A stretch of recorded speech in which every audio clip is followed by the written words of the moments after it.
Jornal da MBC-TV. Vamos à atualização da informação. O economista Roberto Tibana questiona a falta de transparência do governo relativamente à origem dos fundos usados na liquidação da dívida junto do Fundo Monetário Internacional, uma operação que, segundo o especialista, foi justificada, entre outros motivos, para proteger o Banco de Moçambique de eventuais encargos.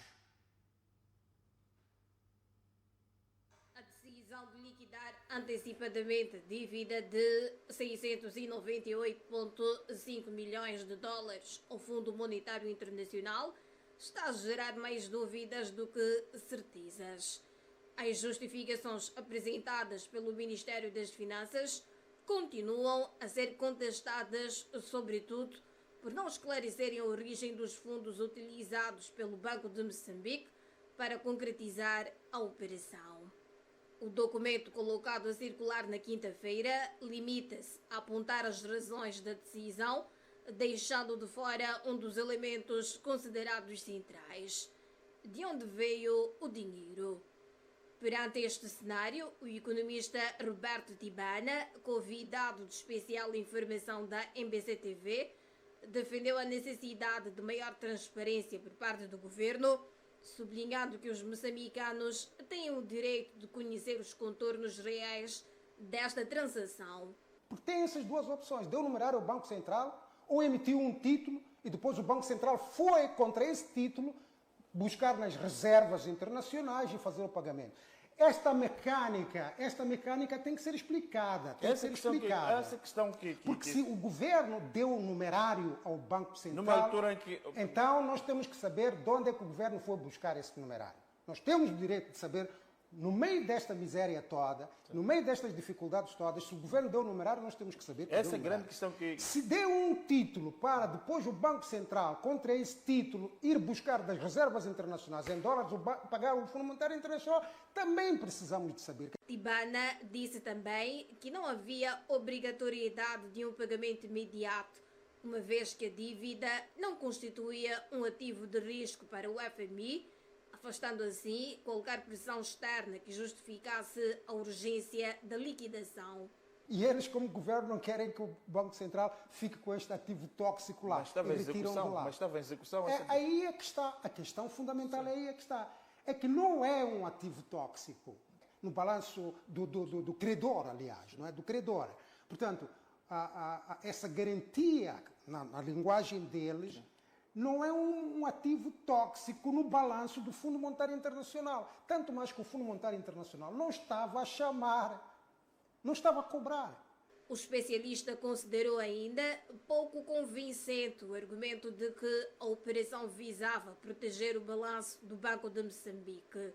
Isto porque, segundo explicou, o maior peso sobre as contas da instituição continua a ser o próprio Estado, com encargos estimados em cerca de 1,8 bilhões de dólares associados à gestão da moeda nacional. O balanço do Banco de Moçambique tem um problema mais sério do que isto, que já vem desde há muito tempo.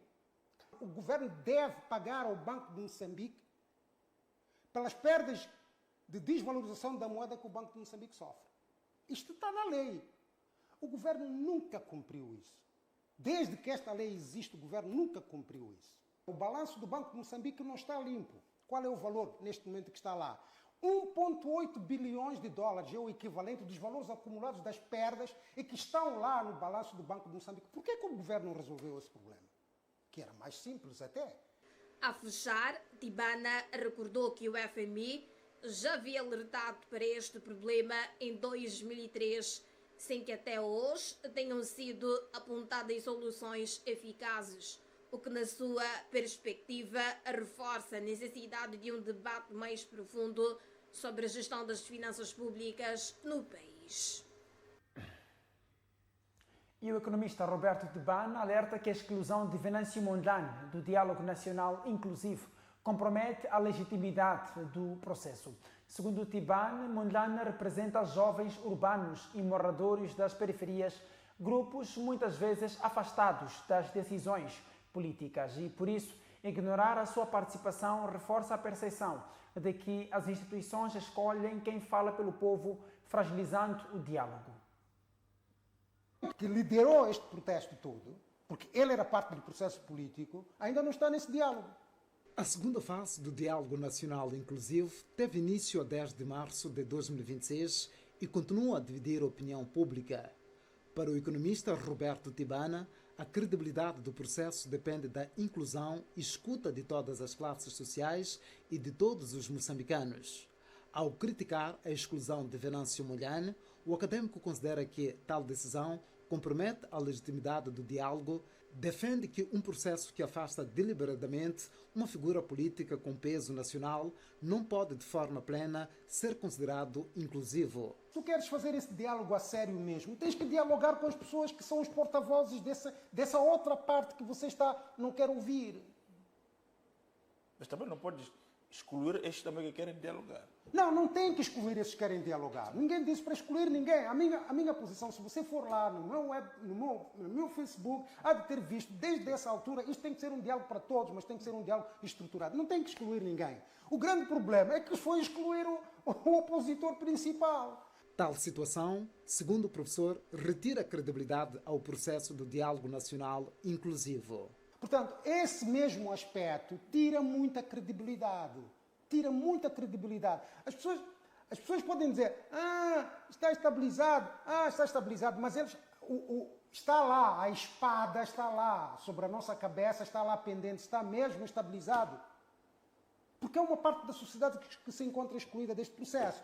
Tibana discorda da posição da COT, que sustenta a legalidade do processo. Infelizmente, numa outra anomalia, não é?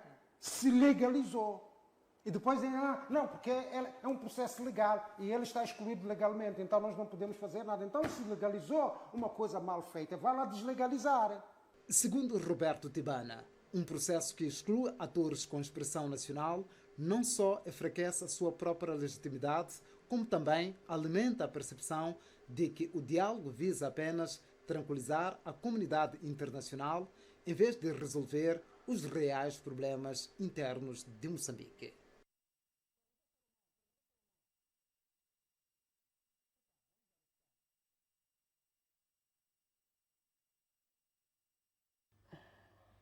A Federação de Desenvolvimento Empresarial de Moçambique, FDM, congratulou o governo pela monetização antecipada da dívida de cerca de 700 milhões de dólares ao Fundo Monetário Internacional. A agremiação considera que a decisão contribui para a estabilidade macroeconômica e para a criação de um ambiente mais previsível ao crescimento econômico. Neste comunicado, datado de 2 de abril de 2026, a Federação de Desenvolvimento Empresarial de Moçambique felicita o governo pela decisão de proceder à amortização integral e antecipada da dívida externa junto ao Fundo Monetário Internacional no valor de cerca de 698 milhões de dólares norte-americanos. Segundo a Federação de Desenvolvimento Empresarial de Moçambique, trata-se de uma iniciativa estratégica que representa um marco relevante na gestão prudente das finanças públicas, evidenciando o compromisso do país com a estabilidade macroeconômica, a credibilidade internacional e a sustentabilidade da dívida pública. A agremiação destaca que a liquidação antecipada deste financiamento se traduz em benefícios concretos para a economia nacional, nomeadamente redução do custo da dívida com menor pressão de encargos futuros com juros, reforço da credibilidade externa, consolidando a confiança de parceiros internacionais, investidores e instituições financeiras, melhoria dos indicadores de sustentabilidade da dívida através da diminuição do seu estoque, preservação da estabilidade macroeconômica, promovendo um ambiente mais previsível para o crescimento econômico, maior autonomia na condução de políticas públicas com menor dependência de financiamento externo. A Federação de Desenvolvimento Empresarial de Moçambique reconhece ainda a coragem e determinação do Executivo em enfrentar a dependência externa e reduzir o peso da dívida pública, considerada uma preocupação crescente para a economia nacional. Outro benefício apontado é o fortalecimento do sistema financeiro, incluindo a posição do Banco de Moçambique o que poderá aumentar a resiliência do país face a choques externos. Entretanto, a agremiação apela ao governo a prosseguir com os esforços de regularização e redução da dívida interna, sobretudo junto do setor privado nacional, como forma de reforçar a confiança dos agentes econômicos e estimular o investimento, a produção e a criação de emprego. Neste comunicado datado de 2 de abril, Diretora Nacional de Promoção e Desenvolvimento Integrado no Ministério da Planificação e Desenvolvimento, Diodete da Conceição Chaio, afirma que o país está a assumir uma viragem decisiva para garantir uma implementação mais eficaz do Plano de Desenvolvimento Local, baseada nas lições dos fracassos do passado. Segundo a responsável, o novo modelo aposta numa seleção de projetos mais inclusiva e transparente, envolvendo vários atores de desenvolvimento e deixando para trás abordagens fechadas do setor público. Criado em 2023, o FIDEL surge como uma aposta para levar o desenvolvimento às zonas rurais mais esquecidas, financiando pequenos negócios e iniciativas locais, sobretudo de jovens em setores como agricultura, pesca, indústria e comércio. Mais do que apoiar projetos, o fundo enfrenta o desafio de provar que o crescimento pode começar nas bases. Neste contexto, a Diretora Nacional de Promoção e Desenvolvimento Integrado, Diodete da Conceição Chaio, assume uma nova abordagem baseada nas lições do passado para evitar erros anteriores e garantir resultados mais eficazes. O que tentamos capitalizar são as lições aprendidas de outras iniciativas e um dos elementos capitalizados foi, por exemplo, em relação à Comissão de Seleção de Projetos. Portanto, saímos de uma abordagem que são setores públicos a fazer a seleção, mas agregamos valor trazendo os outros atores de desenvolvimento para valorizar e esta questão da transparência é fundamental. Então, falar das autoridades locais, dos líderes locais, comunitários, empresários, academia, portanto, a comissão de seleção é multidisciplinar. E deste primeiro ano de implementação, conseguimos ver essa diferença, que elas trouxeram valor agregado e há este sentimento também de que as comunidades apropriaram-se do FIDEL, porque muitas das questões que têm sido colocadas são trazidas pelas comunidades e a nível das comissões são chamadas até a responder por algumas questões que têm sido colocadas sobre os projetos, sobre as pessoas financiadas, sobre quem submeteu. E uma das orientações do MPD, porque essa que é a sua função também, emitir orientações, foi que as pessoas que não foram aprovadas nos projetos devem ter uma explicação do porquê. Para Diodete da Conceição, o fato de a comissão de seleção não ser denominada pelo setor público é um sinal de combate à desonestidade, um esforço que começa pouco a pouco a ganhar a confiança das comunidades. Há de haver sempre esta tendência de politização, mas todo o esforço que está sendo feito é que este processo saia deste âmbito e entre no âmbito do desenvolvimento. O desenvolvimento é de todos e todos temos que contribuir. Os jovens são do país, não são de uma determinada congregação. Então, as comissões de seleção de projetos são um elemento chave, porque é onde começa, são eles que recebem as propostas, são eles que selecionam. Eles trabalham, a ação deles é quase que cega. Sim, como a justiça cega, não é? Trabalhar e as listas dos aprovados são afixados no governo do distrito. Diodete da Conceição Chaio, Diretora Nacional de Promoção e Desenvolvimento Integrado, falava na última edição do programa Estado da Nação na MPC-TV, por ocasião dos 8º meses desde a criação do FIDEL, abordando os impactos do fundo nas comunidades, os desafios de implementação e as perspectivas futuras. O gestor empresarial Luís Canhemba discorda da conclusão do relatório do Banco Mundial que coloca Moçambique como o segundo país mais pobre do mundo, embora reconheça o seu mérito. Canhemba explica que a conclusão do relatório não é de todo verdadeira, por considerar apenas a renda decorrente da economia formal, descartando a informal, na qual está a maioria da população moçambicana. O relatório emitido pelo Banco Mundial, que aponta Moçambique como o segundo país mais pobre do mundo, foi o pano de fundo da última edição do programa Break-Even Point. Luís Canhemba, comentador residente, concorda com a ideia de Moçambique ser um dos países mais pobres do mundo. Entretanto, não acredita que o país seja o segundo mais pobre, como apontou o relatório do Banco Mundial. Não acho que Moçambique seja o segundo país mais pobre do mundo de forma líquida, não é? Portanto, diria que não é de forma absoluta, efetivamente. É um dado adquirido. O Banco Mundial colocou Moçambique em penúltimo lugar da sua tabela. Portanto, Moçambique, não há dúvida que é um país pobre. No fundo, está, olhando para o relatório, está entre os países com menor rendimento per capita e sempre esteve, vamos lá ser honestos, né? O gestor empresarial explica que o Banco Mundial considera o rendimento per capita baseado na economia formal, o que faz com que a conclusão não seja de todo verdadeira. O Banco Mundial, ele soma o rendimento de cada um de nós, o meu, o seu, do João, do José, etc, etc. Portanto, aqueles que estão formalmente no sistema financeiro, entende, né? E depois divide este rendimento, faz a média e aparece lá um número.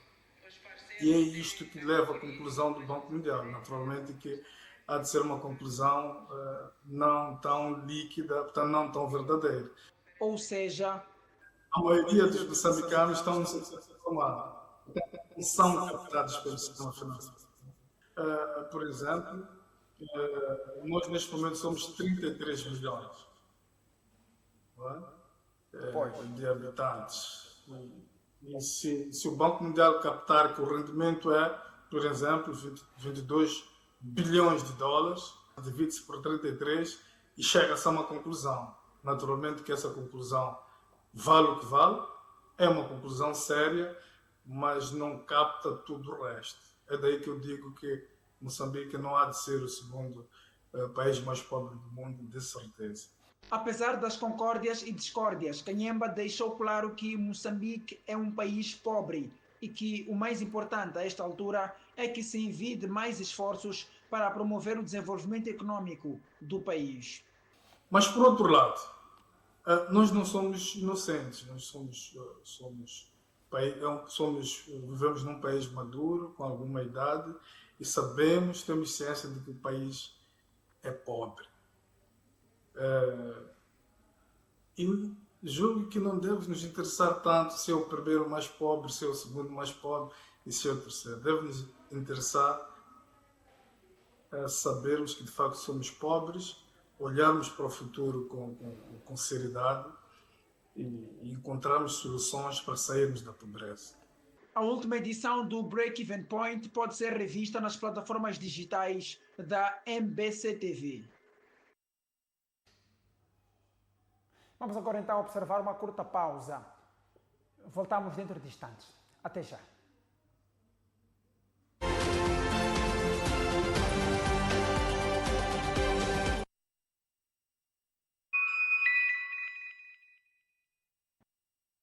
No coração de Ponta Malungane, entre a natureza e o mar, existe um refúgio pensando nas famílias.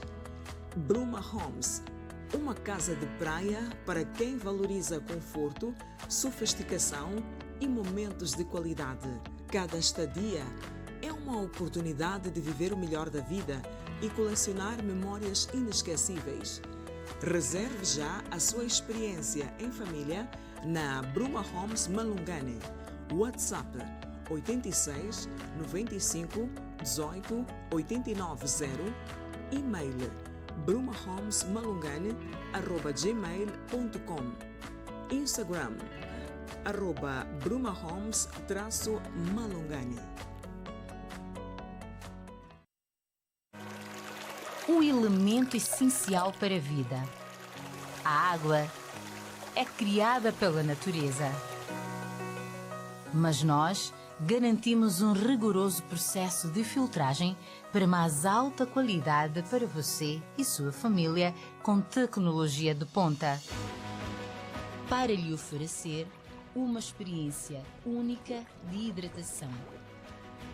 Sinta a diferença na pureza e no sabor. Pura, leva-me contigo. Disponível nos melhores estabelecimentos comerciais. Fonte Pura. Vantagens de investir em bolsa. Diversificar a forma de aplicar o valor da sua poupança. Maior lucratividade do investimento. Maior segurança das operações.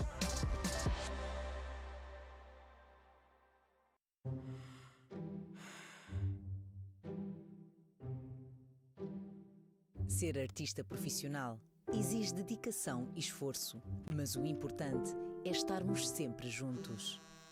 Força, filha! Tu consegues! Força, baby! Tu consegues! Com o serviço Triple Play da TV Cabo, podes ligar-te a quem mais importa. Força, filho! Tu consegues! Por internet, com uma velocidade mega rápida. Com os melhores canais de televisão na tua TV, smartphone, tablet ou computador a qualquer hora. E com chamadas de voz ilimitadas na rede TV Cabo. Tu consegues. TV Cabo. Sempre ligados.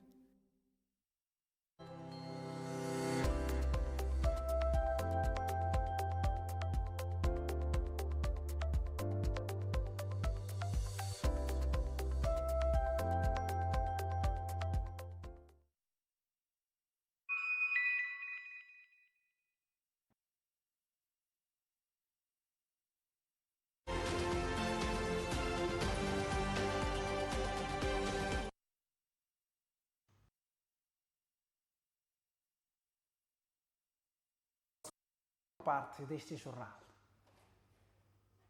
A mulher desempenha um papel fundamental no desenvolvimento da administração da justiça em Moçambique, sobretudo por conhecer os membros da comunidade, bem como os seus hábitos e costumes. A sua intervenção pode contribuir para a resolução de conflitos através dos tribunais comunitários, ajudando a descongestionar os tribunais judiciais. A constatação é da antiga ministra da Justiça, Helena Kida, que falava ontem na Universidade de São Tomás de Moçambique, durante uma palestra subordinada ao tema Contribuição da Mulher para o Desenvolvimento do Sistema de Administração da Justiça em Moçambique.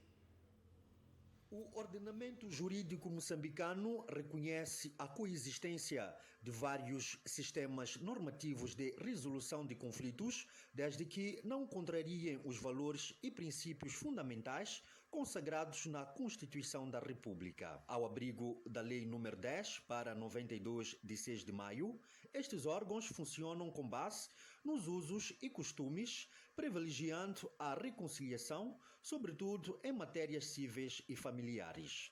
Mesmo nos tribunais judiciais, existe uma primazia para se obter a sensibilidade comunitária, que é através dos juízes eleitos. Os juízes eleitos não entendem de leis e nem precisam.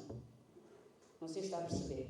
Mas eles emprestam ao tribunal a interpretação de fatores comunitários que, eventualmente, eu que estudei na base de um Código Civil, que tem grande parte das suas normas importadas, não tenha a mesma sensibilidade. A antiga ministra da Justiça, Helena Kida, que falava esta quinta-feira durante esta palestra por si proferida na Universidade de São Tomás de Moçambique, subordinado ao tema Contribuição da Mulher no Desenvolvimento do Sistema de Administração da Justiça em Moçambique, partilhou suas vivências e experiência como juíza no distrito de Chubut, província de Gaza, em que um cidadão estava sendo julgado por ter agredido a sogra. A primeira pergunta que faço depois de cumprimentar é: mãe, conhece este jovem? E a resposta dela, depois de olhar para ele, disse: Animtilho, se a senhora está a dizer que não conhece este jovem, logo o crime não pode ser qualificado. Mas então por que ele veio parar aqui na condição de genro, se a senhora nem o conhece? E eu volto a perguntar: tem certeza que não conhece? E ela volta a olhar para ele e diz: Animtilho, eu sou jurista. Para mim, tem um efeito. Se não conhece, logo, não agrediu, vai ser punido por outro, portanto, por outro crime e não qualificado. As juízas eleitas viram-se para mim e dizem: doutora, parece que esse jovem não pagou no bolo. Logo, o que a senhora estava a dizer, na língua dela, era que não reconhecia naquele jovem a qualidade de genro porque não tinha pago no bolo.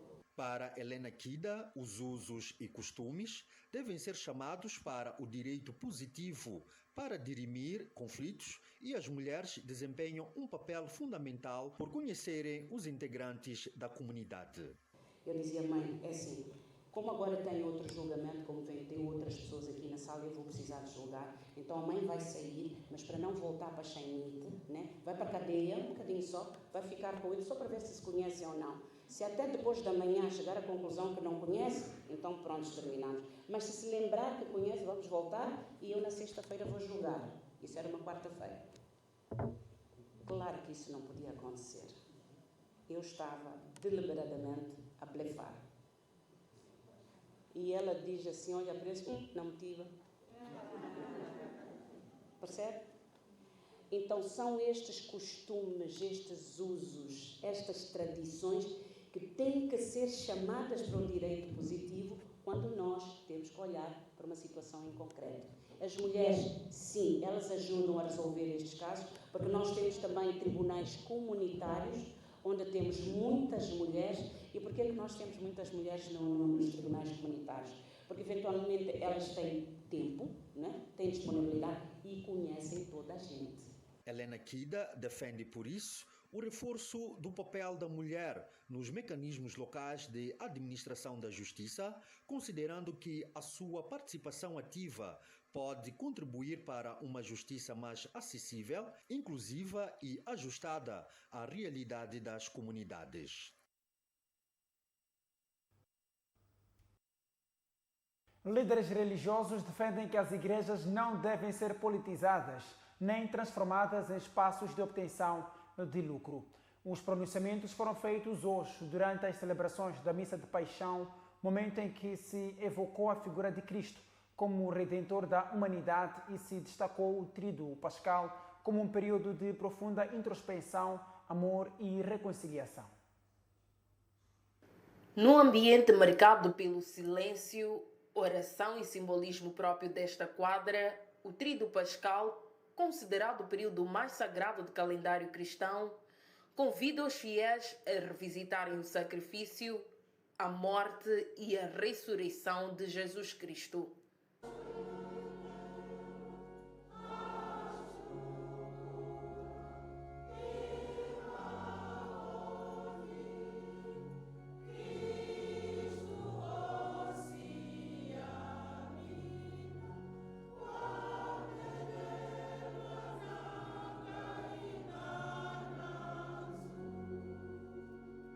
Mais do que rituais, os líderes religiosos sublinham que este é o tempo de reencontro com valores essenciais como o amor ao próximo, o perdão e a unidade num país que continua a necessitar de pontos de diálogo e coesão social. Ora, Jesus morreu no nosso lugar e, dessa maneira, o nosso pecado, a nossa injustiça, Ele carregou sobre si. E a sua justiça, a sua pureza e santidade foi transferida a nós. Jesus ensina-nos que a sua morte não deve ser vã. Tem que ser morte sem preço, mas que dá resultados. Anastácio Chembeze, reverendo da Igreja Metodista Unida, exortou os moçambicanos a não misturarem a religião com a política, alertando que tal prática compromete a missão universal da Igreja de acolher a todos sem distinção. Porque Jesus entra de forma mansa, é reconhecido como rei, quando se afirma, a primeira coisa que ele fez na Segunda-feira Santa foi ir purificar o templo. Em outras palavras, o templo está a ser usado de forma inadequada. Então, é importante fazer esta limpeza. Por sua vez, o pastor Nelson Pereira criticou aqueles que transformam a igreja num espaço de negócio, afastando-se de princípios espirituais que devem orientar a fé cristã. Existe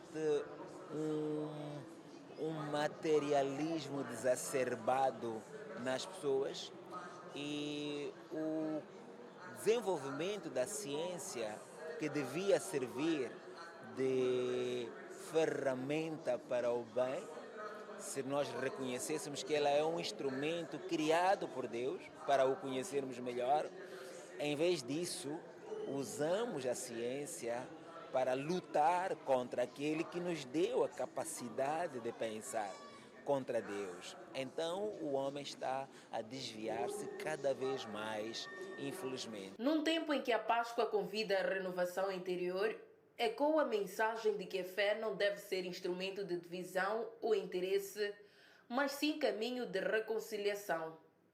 E a semelhança da promessa da ressurreição, os líderes religiosos lembram que é na união, no respeito mútuo e na integridade espiritual que se pode reacender a esperança de um país mais harmonioso.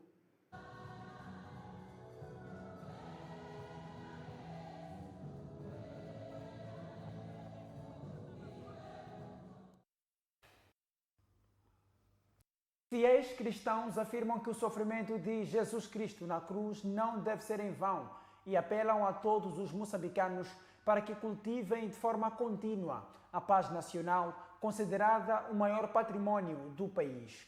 Os entrevistados pela MPC-TV referem que o sacrifício de Jesus Cristo possui um simbolismo que vai além dos templos, representando um verdadeiro chamado ao compromisso, à solidariedade e à entrega em prol do bem comum. Olha, cada vez que passamos uma Sexta-feira Santa, refletimos no sofrimento que Jesus Cristo teve para a nossa salvação. É momento de nós pensarmos, se eu estivesse naquele lugar, o que teria feito? E sabemos que nada podemos fazer sem o auxílio de Deus, que é por via de Jesus Cristo. Este período representa para mim paz, reconciliação, é mais esperança também. Nós hoje estamos cá, estamos aqui, estamos a celebrar o dia muito importante para nós cristãos. Este período representa para mim a libertação. Libertação porque nós éramos ovelhas perdidas, desgaradas, e Deus enviou o seu único filho amado para que salvasse a humanidade. Então, para mim é uma alegria, é festa, é amor. A Sexta-feira Santa representa a vitória que foi consumada 2000 anos atrás na cruz do Calvário pelo Senhor Jesus Cristo.